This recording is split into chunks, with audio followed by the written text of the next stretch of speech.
All right, we're live. Hey everyone, we are live. MLB might be blocked out and locked out, but we are live and in action right now. We have Daniel Jacob Horine from Pop Fly Pop Shop. Say hi, Daniel. Hey, everyone.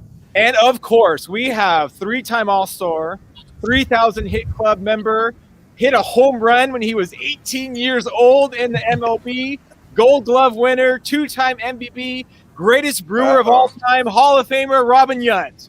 Yeah, that was a long time ago.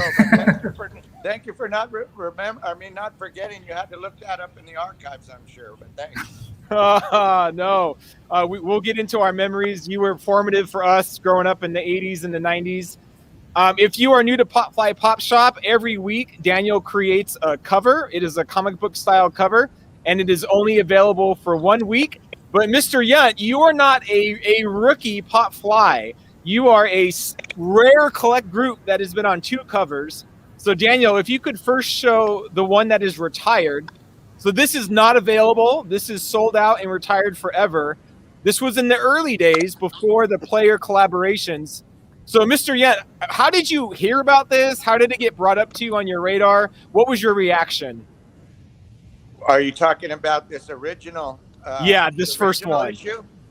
Man, I have no idea. Obviously, it's fond memories though, because I know the motorcycle scene is from when I actually rode the motorcycle out onto the field in somewhat of a celebration. Unfortunately, it was a celebration. We had just lost the World Series instead of winning it.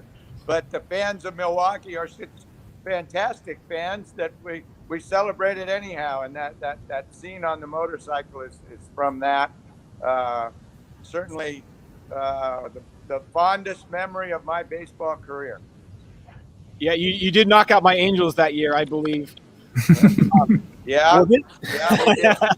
Well, this one is retired and not available, but good news for everyone who weren't in the Pop Fly radar at the beginning. There is a second Robin Yount out this week only. It's retired on Sunday, and there is an autograph option. Mr. Yount, can you reflect on this cover? What was your reaction in seeing it? Well, obviously, the kid is hard to grasp much longer, but it's interesting that a lot of my friends, especially ex-teammates, still use that nickname, and so I guess as far as that goes, it's it brings back a lot of great memories. Unfortunately, as athletes, especially in the baseball world, our time goes by way too fast. I was fortunate enough to have a 20-year career, and it flew by. And now, scenes like this, even in cartoon form, really help bring back some of the greatest times of my life. Wow, that's got to be cool for you to hear, Daniel, that you evoke that emotion. You bet it is, and it's for me too. This brings to mind my childhood. This is how little 10-year-old eyes saw the superstars as a hero. Were there any comic books that you read as a kid, Robin Yount? I wouldn't say, I didn't read comic books, but I certainly watched, the cartoons and stuff on TV. It may sound odd, but I watched a lot of Batman and Robin. Like the Adam West ones, or? Yeah. Dick Tracy, those kinds of cartoons were I really enjoyed, but I wasn't a big comic book reader, mainly because I never really knew how to read. You could sure hit a baseball, though, that's for sure. Well, some of us have different talents. I was fortunate enough to be able to put a bat where a ball was. Well, we'll get into that for sure. PopFlyPopShop.com. It's only available until Sunday, and there is an autograph option. And hey, when you have the opportunity to get a Hall of Famer to autograph your piece of art, you're kind of dumb if you don't do that. Daniel, can you reference the quote bubbles here? Where did you get these quotes from, and why did they stand out to you? It came from an interview that I had seen of you, Robin, just reflecting on your career and how the significance of a player playing a game that might be someone's only opportunity to be at a game or to see a player play. And just as you reflected in this interview, something that was not really grasped early in your career, but as you retired, just the wisdom that you kind of took after that 20-year career, and that just really stuck with me. It was a very powerful interview, and so I took some of the lines from that interview. Stay focused and devoted to whatever task it is in front of you, and I just love that little clip, and love the philosophy that you brought to us in that interview. Well, those were things that I, like you had briefly mentioned, that as far as appreciating the fans, sometimes when you're in that bubble of playing the game and you're so focused on doing your job on the field, sometimes you lose fact of how seriously and passionate the fans are about what you're doing. And it's just nice to always, as an athlete, to remember that without those people in the stands, they sometimes care more about it than you as an athlete. I didn't want that to ever be lost in the game that we played. That it really was about the fans, and I think every fan deserved the athlete's absolute best ever, and I don't mean by results, but at least effort every time they went out there. Wow. That's super pertinent to right now, as we have owners and players locked out, forgetting about the fans. So I appreciate those comments. Speaking of fans, if you have a question for Robin Yount, get that question in. Daniel will pick one, and you will get a Popfly prize if your question is asked. Now, Robin Yount, I mentioned you won 2 MVPs, and you won them on 2 different positions. Now, we didn't notice at the time, but there were 2 Hall of Famer shortstops on your Brewers team with you and Paul Molitor. How did you guys figure out who played where, and how was that conversation for you to switch to the outfield? How did that go? Well, initially, I had injured myself right before spring training. The year that Paul Molitor came to spring training for the first time, the Major League spring training, and I was unable to play shortstop when the season opened up, and so he did. And then when I became healthy enough to play again, it was a couple of weeks, I think, into the season. He was doing so well that they moved him over to second base, I think, initially, and then I played short, and then he ended up going to third base after that. My move to center field was basically injury related. Again, I hurt my shoulder, wasn't able to throw the way you needed to throw to play Major League shortstop every day. So I always used the line that they shipped me out to pasture when I started getting old, and they hid me in the outfield for the last 9 years of my career. How was that for Ernie Riles, playing shortstop with 2 Hall of Famer shortstops on the same team? Well, Paulie was, I don't think Paulie was really shortstop, but that's where he did start his career. Really, I think made his real mark at third base. But I know what you're saying. Certainly 2 guys very similar age playing for the Brewers next to each other on the infield. And as fate would have it, 20-some years later, we ended up in the Hall of Fame together. Yeah. Can you show that cover again, Daniel? When you look at this, Robin, where are you at here? Are you shortstop? Are you outfield? I'd have to see it again. I remember, I think I'm jumping up. That looks more like you don't mind if I put my cheaters on, do you? My screen is on my phone, and it's pretty small. That kind of looks the way I'm jumping up, like I might be turning a double play and getting out of the way of the runner. If I'm not mistaken, my legs are kind of tucked up underneath and probably throwing the ball over to first base after hopefully getting ready to complete a double play. Yeah, you guys weren't protected as they are now, right? We need that, but we need to ask the artist and make sure that I made a fair assessment of his drawing. I think it's pretty accurate. That I'll leave it up to the viewers to decide. But for me, that was you turning two right there. Yeah, All very right. good, very good. So again, this is available until Sunday. PopFlyPopShot.com. Get the autograph option. When I was looking over your career stats, Robin Yount, I was surprised how many stolen bases you have. I don't know if the 250 club is an official club, but there's less than 25 guys in there, and you're one of them. Was that important to you, that you were a well-rounded player like that? Well, the well-roundedness certainly was. That was kind of what was the reason I was able to have the success I did, because I don't know that I was great at anything, but I was pretty good at a lot of the stuff, but never really considered myself a base stealer by any stretch of the imagination. I didn't realize that, the 25 number, and however you put that in context, but we're talking about Molitor now. Paulie was a real base stealer. He was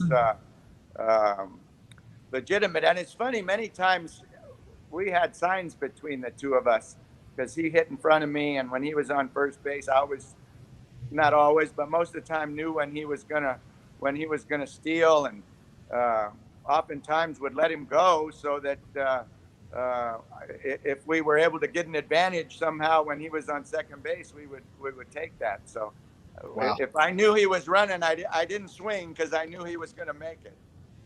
So he owes you some of his stolen bases too. Yeah. Oh, yeah. Does that kill you today when you see someone with a giant lead and the batter fouls it off? That's one of my pet peeves. Yeah, it certainly is when you know the guy can steal the base, but it just depends. If it's a guy that can hit a home run and it was a pitch he should have hit out of the park, then it's too bad that he missed it. But there's lots of different ways you can look at that. So, but I understand what you're saying. Well, and also Hall of Famer, humble Robin Yount. Normal trajectory of a player is near the end of their career, especially in the AL. They tend to start DHing more and more, and you didn't do that. Even your last season, you only DH'd 6 games. Was that something maybe you were resistant to, or how did that conversation go? Well, I wasn't resistant to it. As I got older, it was actually a benefit in some regard, because I didn't like missing any games. But as you got older, sometimes, as much as, your ego didn't want you to admit, a day off might not be a bad thing once in a while. It was a way for me to basically get a day off, but still get a chance to play in the game. So I got to DH a few times on normally, if we were in the National League, I would have had to have a day off. But the day off for me during some of those games was being able to DH. So I was very fortunate to be able to, get that opportunity. Was there any team, including the Brewers or anyone else, who at the end of your career was trying to coax you, hey, give it another year, be a full-time DH? No, you know what? Unfortunately, my offense was falling off, and nobody wanted me to DH at that point, because I couldn't hit well enough to be a DH. But yeah, no. When I got out, the time was right. I wasn't productive enough to hang around any longer, and I didn't want to hang around any longer if I wasn't productive enough. Well, this is Hall of Famer Robin Yount. Beautiful print available until this Sunday. Get the autograph option. Daniel, before we go to the listener question, Mr. Yount, can you share a little bit about your lemonade, Robin's Egg, and where that charity goes towards and how we can support that? Well, we have a product back in the Midwest. It's not just in Wisconsin or Milwaukee. It's outside of there's some convenience stores, because it's made in Minneapolis, Minnesota. A good friend of mine who's in the juice business makes Robinade, and we sell it at the ballpark at the Brewer games and throughout Wisconsin. And it 100% benefits the MAC Fund, and a lot of people in the Wisconsin area know what the MAC Fund is, but if you don't, It stands for Midwest Athletes Against Childhood Cancer. And I've been involved with that organization since its inception in the early, maybe mid 70s, I guess is when it started. And in that, my friend who owns the company Citrus Systems and puts out lots of juice products came up with this idea that we could sell a lemonade. We kind of took it from the Paul Newman, the idea, but just kind of kept it a little more regional. But, I think it was an opportunity to raise a little bit of money for a real good cause. So if you ever see it and like lemonade, certainly don't be afraid to buy some. It's going to a great cause. And, for you adults out there, there's always a few additives that go with it really well too. Anything for charity. What's the website for that? Do you know that off your head, or? I don't. But I think if you Googled Robinade, you could find the information about Robin it. Egg Lemonade. Look that up. Support that. And before we let this Hall of Famer go, Daniel, do you have a listener question we can bring up? Sure, real quick. Where'd it go? All right. This is from Seth Elkin. He asked about early in your career, the Brewers acquired Hank Aaron. You were 19 at the time, and one of the all-time greats was your teammate. What was that like for you? What do you remember about him? That's a great question. And Hank Aaron, I remember when it first happened and heard that Hank was coming back to the Brewers to end his career in Milwaukee. And it was my second year in the major leagues, and I was certainly, even not knowing the man yet, so excited and really in awe that I was going to have a chance to play with, arguably the greatest player of all time.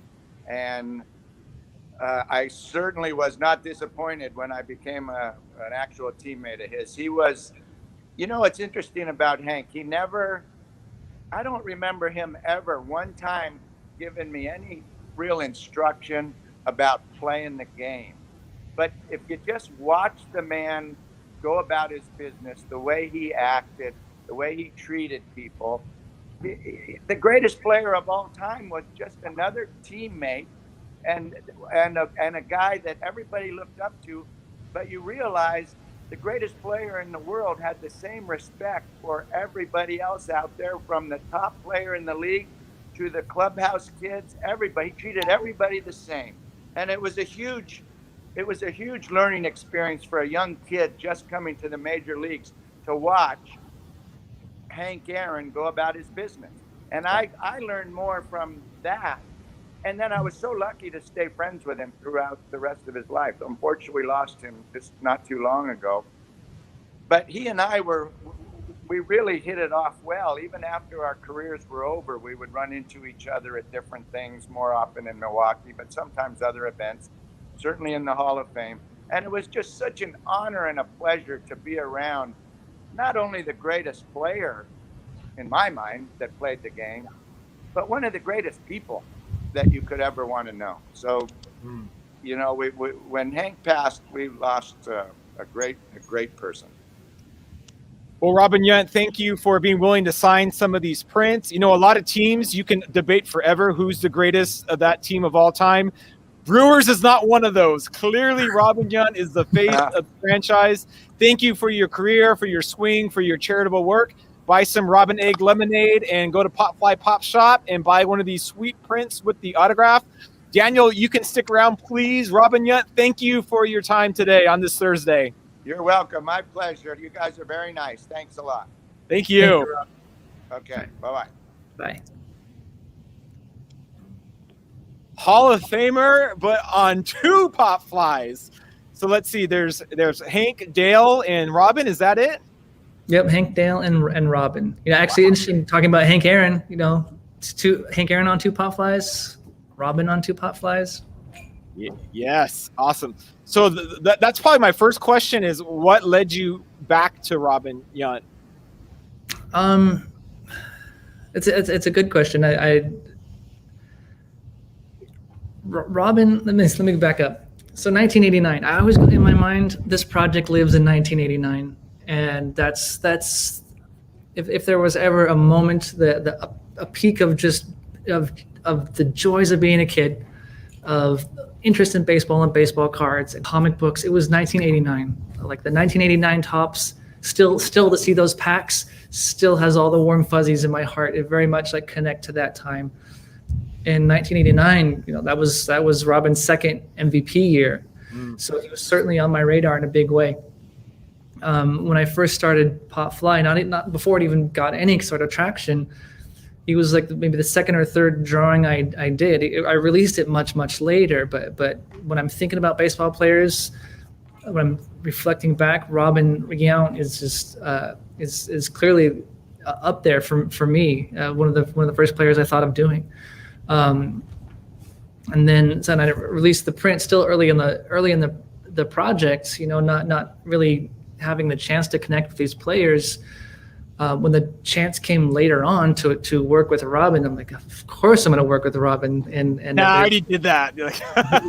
Yeah, I'm not going to turn down a chance to work with Robin. And he's very 10-year-old 1989 Danny Horine.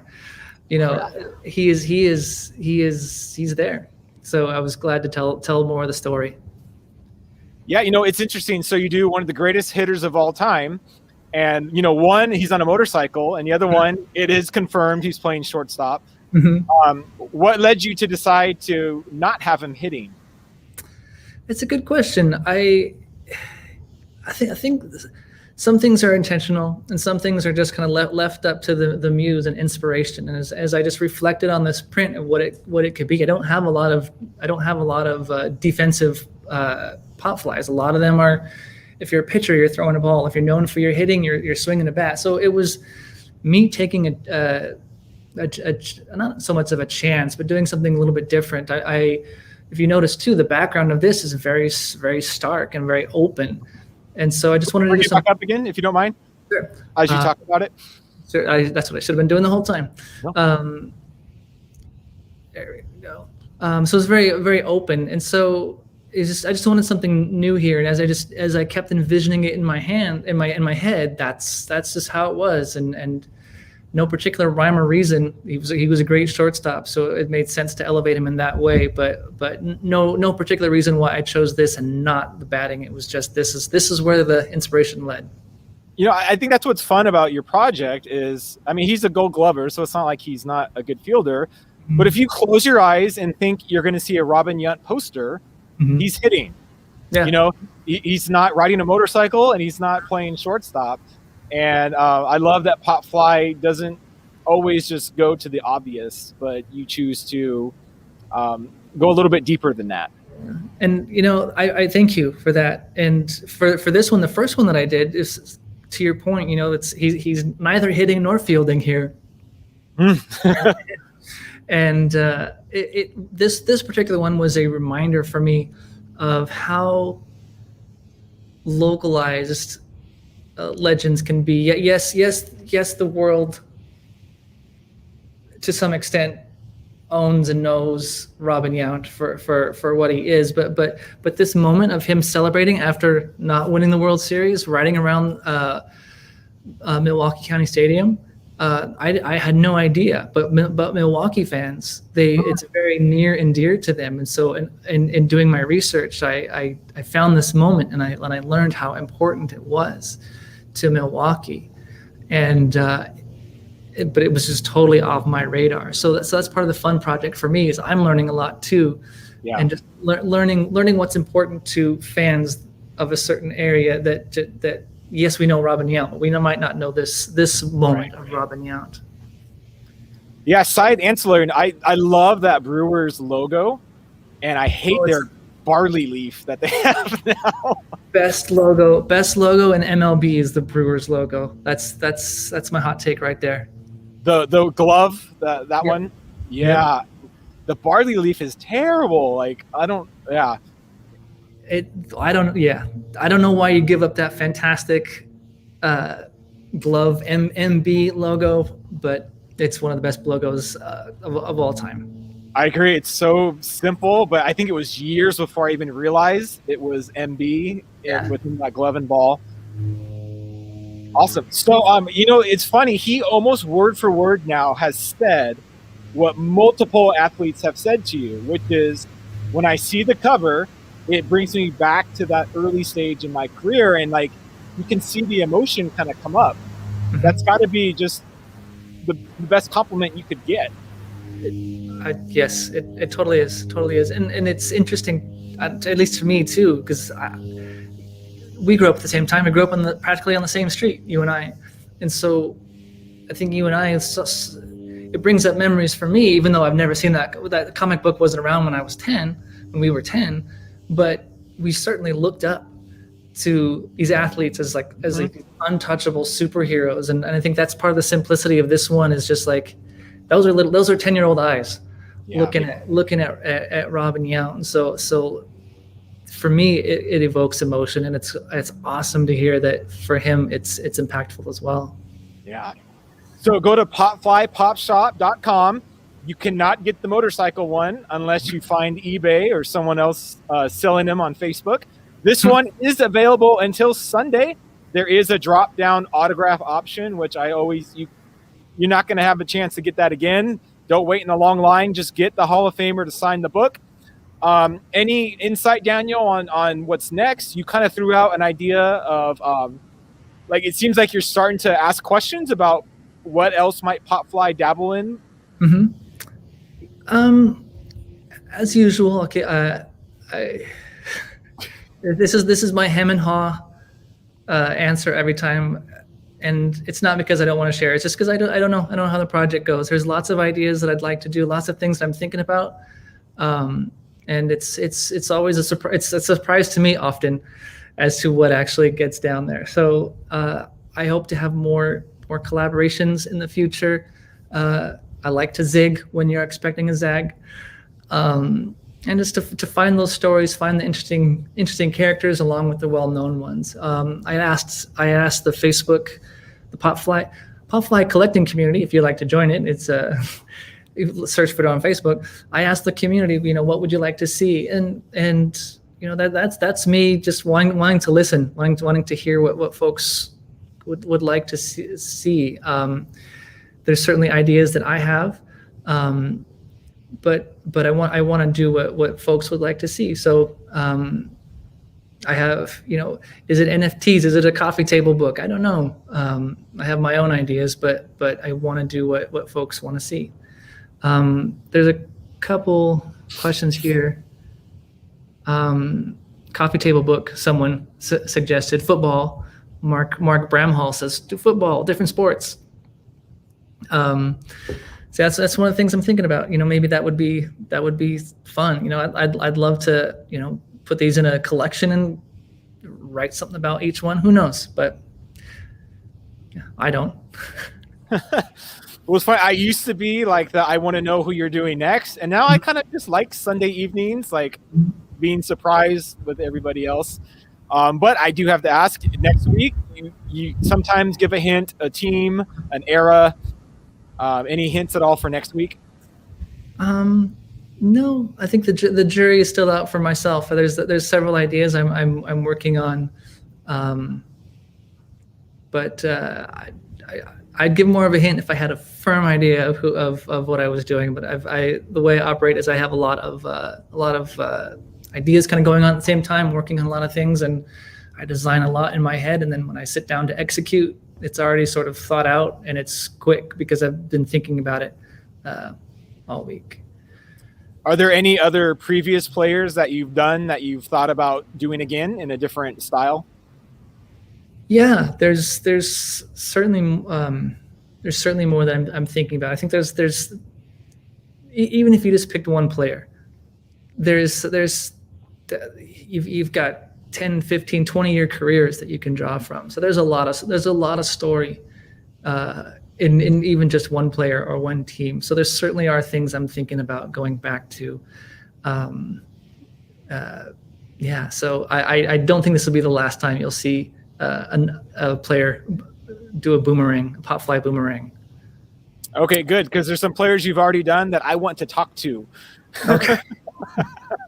So selfishly for me, Ricky, Fernando, let's go. Let's go find All you. right. Duo All and- right. okay. We're working on it. All right. You hear that? I'm sure that they're watching. Ricky, Fernando, send me an email.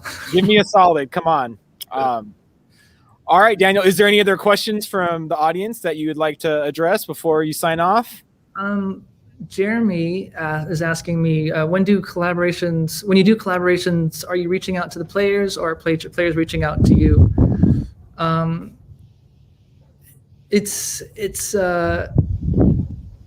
I say this? It's usually me reaching out, but now it's sort of going the other way.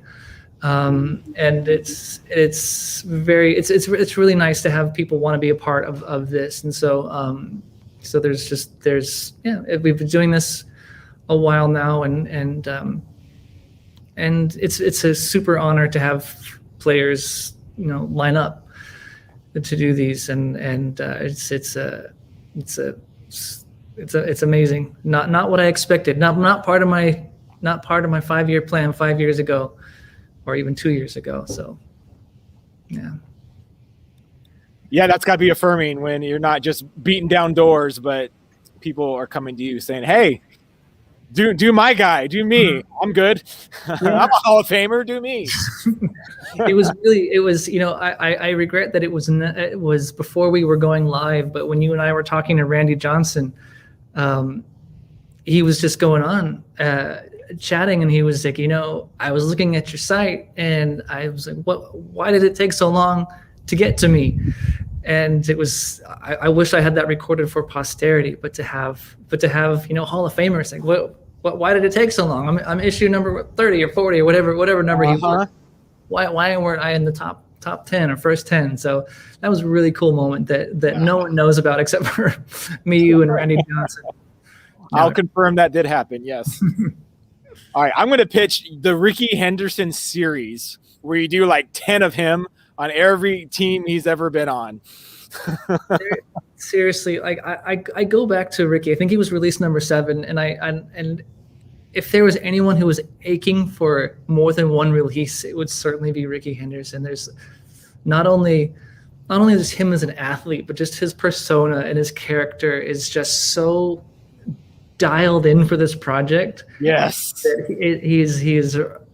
he's just ready for it. So, I'm not working on it, but I would highly say if I'm doing second timers, boomerangs, Ricky would be one of them. I want 10. I want a Mets. I want a Dodgers, an Angels, a Mariners. I want every team he's been on. Padres, the whole shebang. Dodgers are that team that's always a surprise. Like, he was on the Dodgers. So every player, I'm looking through stuff, and even Jose Canseco, I think he was training or doing spring training or something with the Dodgers. Like, everyone seemed to be. He was on the Angels for spring training. They dabble in Dodgers and dabble in Angels. Yes, the Angels have been the home for lots of retiring very good players, far past their prime. Was it Bo Jackson was on the Angels too? No, he sure was. Yeah, he's fielder. Lots of and end your career on the Angels. Well, Daniel, thank you for your art. Let's plug this one more time, popflypopshop.com. Grab it until Sunday. Get the autograph option. Maybe buy some lemonade while you're at it. Someone put in the chat if you can find the exact web link for Robin's Egg Lemonade. Get the Hall of Famer Robin Yount on with his autograph on the cover. Daniel, thank you for setting this up. Thanks for giving us something to actually talk about while baseball's locked out. Thanks for your gift, friend. Oh, thank you. It's an honor to be chatting with everyone here, and lovely to be doing this with you. Oh, there's a chat there in the. There's a link in the chat. I knew you people would do it. Robinaid.org. So if you go to robinaid.org, ROBINADE.org, that's where you can support the MACC, the charity that Robin Aid and Robin Yount supports. Good job. I knew our people would come through. Hey, everyone. Thanks for joining us. Hopefully we will Sunday see who's next and be excited about next week as well. Get that Robin Yount by Sunday. Good to see everyone. Bye. Thank you, Evan. Thank you, everyone.